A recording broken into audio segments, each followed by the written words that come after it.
कल्लू भैया चौहान जी, लेकिन आज के स्टार हो गए बानी, आज के हीरो ये के बानी।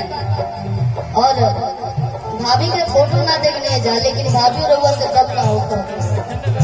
अगर मौका मिले नहीं तो हमने के बाराती को चल लगे जा, लेकिन कोनो बने चले जाई। अब लगातार रोजे सो बाटे बहुत जा देखे के बाद, बाकी अगर भतीजा घरे होई तो फिर आवे ये सोबर गावे ई मने हमने के कंफर्म बाटे।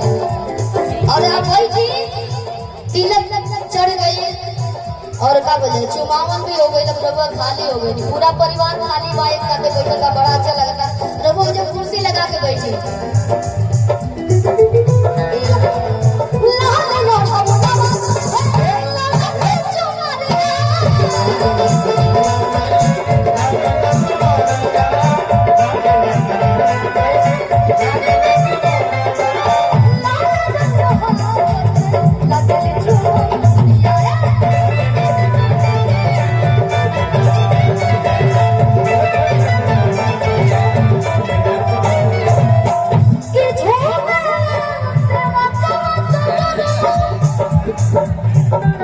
चाचा जी के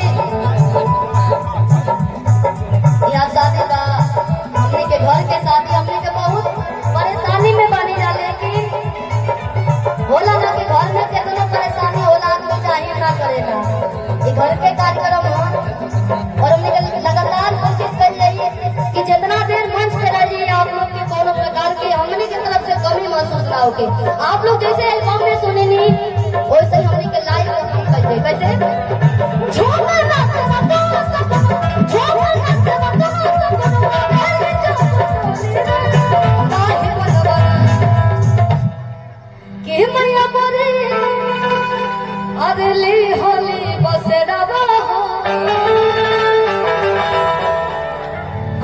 लेवल बढ़ा दी जब बाजे तो म्यूजिक ना हो। अबे हम सीखा था नहीं लोगों तो सीख ले बनी कितना कलाकार बजा के साउंड से स्टार हो गए, ऐसा बजा के हम स्टार हो जाएंगे, ऐसा बजा के मैया बोली ली होली बसेदा हो ताहिर बनला ली होली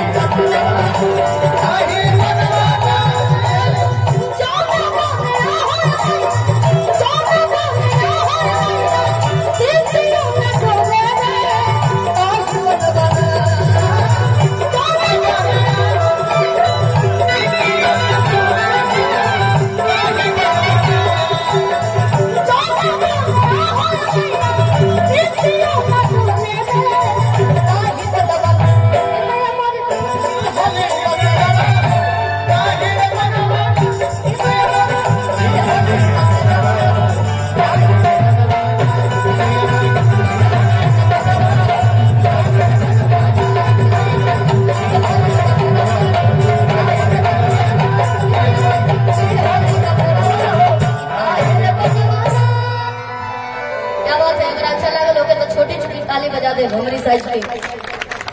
और चलिए हेलो हेलो हेलो हेलो।